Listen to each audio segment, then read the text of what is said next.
Hi, thank you so much for joining me. My name is Sarah Sliman, and this is my usability assessment of Community Christian Church's website, communitycc.com. Now, before we dive right into this assessment, it's really important that we understand who Community is and who this website serves. So, Community has been an active part of South Florida's faith based community since 1958, so for over 65 years now. And as of post COVID times, they've really been exploding in numbers.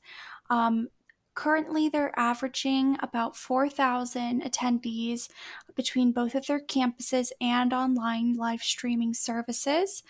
Their recent campus in Pompano Beach just opened in Easter this year, so that makes them officially a multi site satellite campus. So, this church is on its way to becoming a megachurch and is needing a little bit of a website usability refresh, if you will, to make sure that they're on the right track for the growth that they're projecting. Now, when evaluating the website and the usability needs, there was really three things that came to mind. The most urgent of which was the navigation and information hierarchy.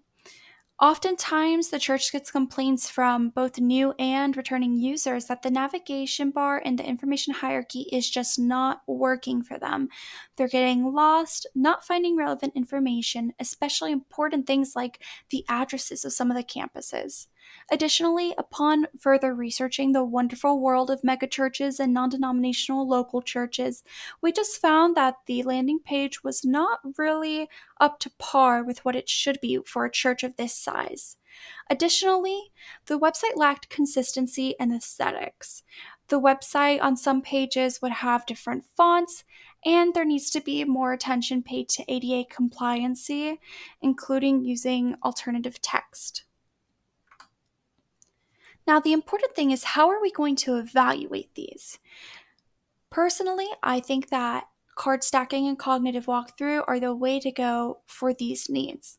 It really gives us a great insight into how our users approach the website, what they're expecting, and as we have them do that cognitive walkthrough, it gives us insight to what they're thinking as they go through the website, what those first impressions are, and can help us gauge their level of satisfaction or their level of frustration with the website.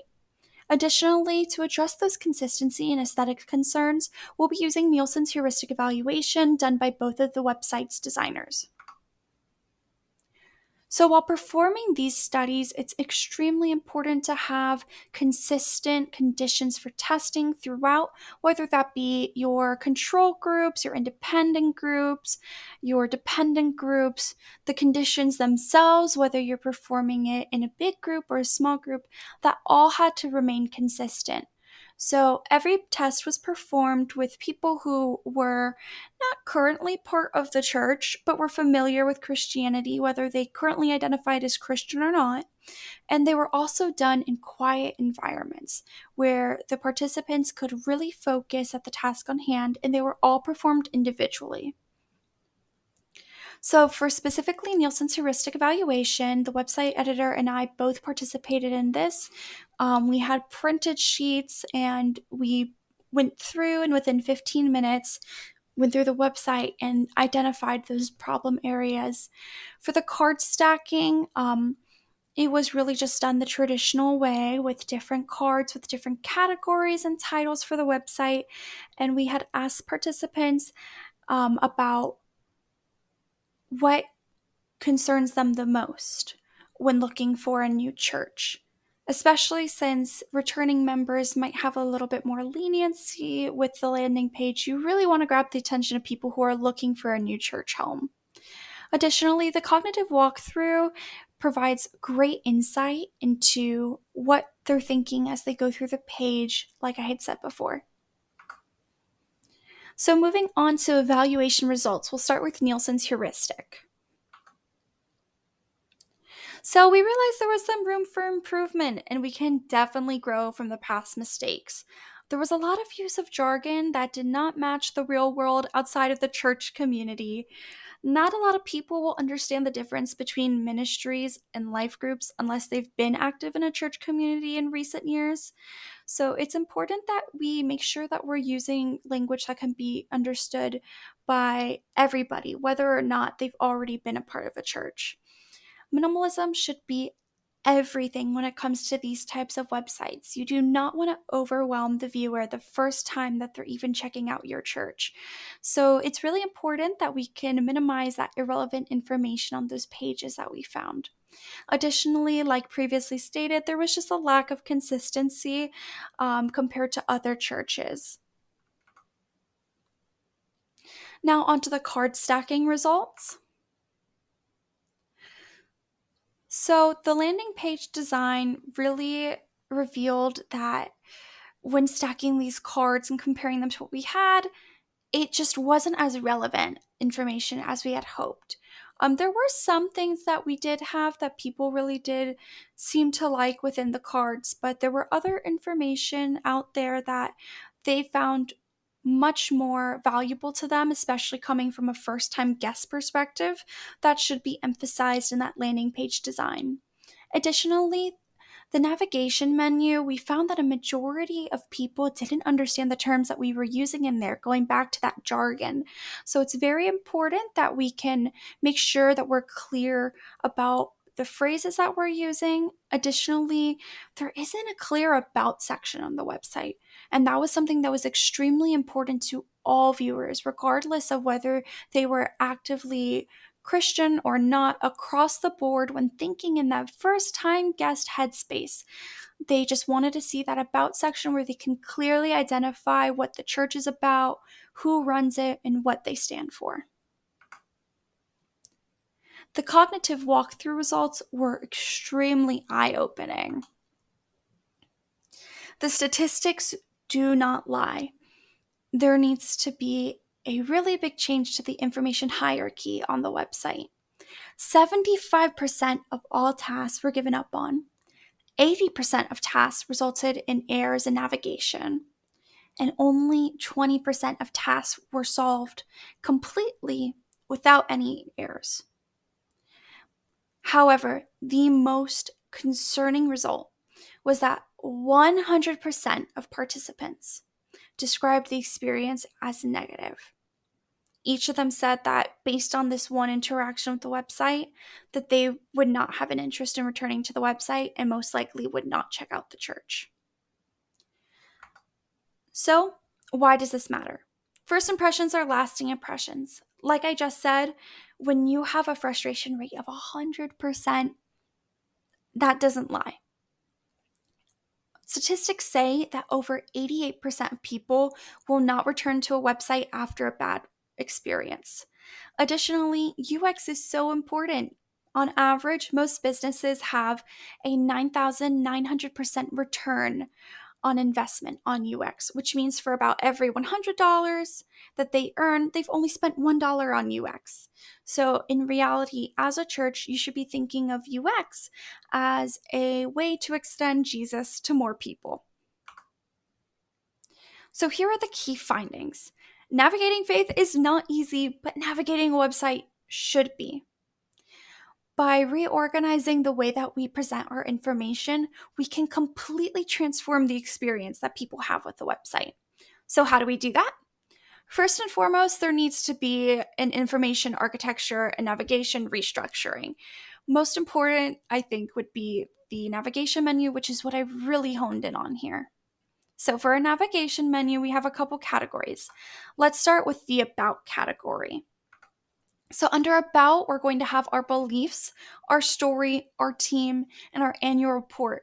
And all of these different categories are based on that card stacking evaluation that we did, where I went step by step and calculated the average statistics of what performed the best for different ways of phrasing things and what people found the most important, and organized them accordingly to what made sense to most participants. And underneath our team, we can even break that down even further into subcategories of leadership, staff, and even a join our team where we can post job openings and internship opportunities. Next, we'll head over to Plan Your Visit.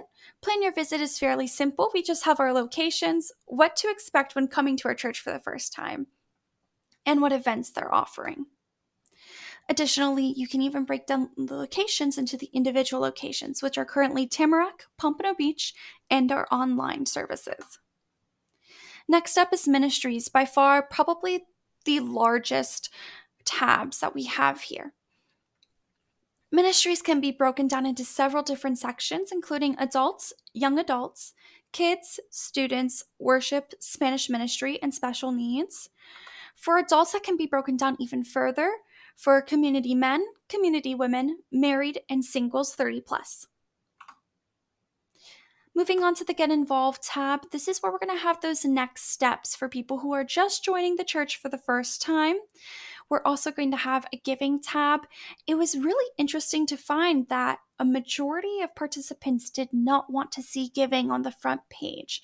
They thought that it made them question the church's motivations. So a majority of them said that it was an important tab to have, but just not right when you open up the page, and that they would prefer to hover over a Get Involved tab in order to see the option to give. Also going down, we have Volunteer and Outreach. You can then break outreach down into two subgroups of local outreach and missions, which refers to national and international missions. We have the Watch tab, which is broken down to CCC Live, which is our own native viewer for any live services, sermons, which would have all of the previous sermons, and your stories. Your stories can be broken further down into testimonies, so people sharing how they came to know Jesus, and then an option for people to submit their own videos or submit their own written text stories. And finally, we're at the Connect tab. So this is where we're going to have any ways that they can connect with our church online, so they can contact us and ask for, more information about certain things and connect with certain ministers and pastors for their own divisions. They can ask for prayer, they can download the app, view the blog, or sign up for the newsletter. So finally, we come to the grand finale, the landing page redesign. So this is our current homepage. It's not bad, but it definitely could use some love. One of the things I want to point out is that bar on the top, the navigation bar, was not white and was very hard to see until you started scrolling.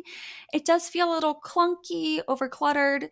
Some of the patterns are competing for attention.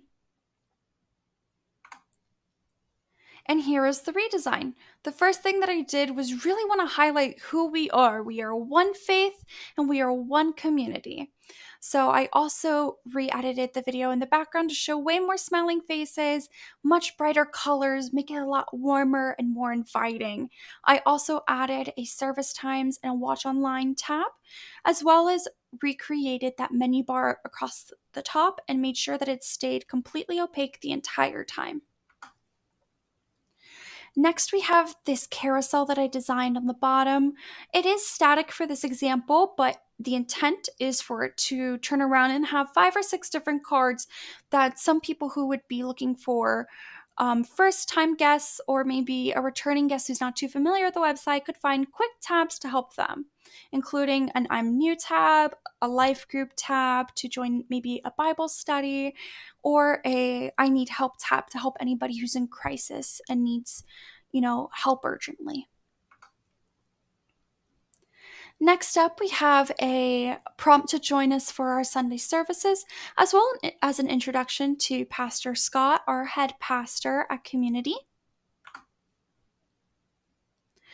Following that, we have our campus locations and times. So these are designed to be hovered over and reveal the address, phone number, locations, service times, as well as what they offer during services in terms of ASL and Spanish translations, and additionally, what child care is available, as well as special needs care. Following the map, we have a current teaching series. Currently, we are on Jesus Is, and it's just a little highlight of whatever graphic we have going on for that sermon that week, and then a countdown to the next service. And finally, we have more information on those online service times, which do follow our main campus's service schedule. And on the bottom, we have a footer where there's more resources available. There were multiple different websites referenced, but I focused mainly on megachurches that community is familiar with and often looks for inspiration, and took elements from all those different websites and combined them into one website that really works and I think gives people a better idea of who community is and what they can do for them.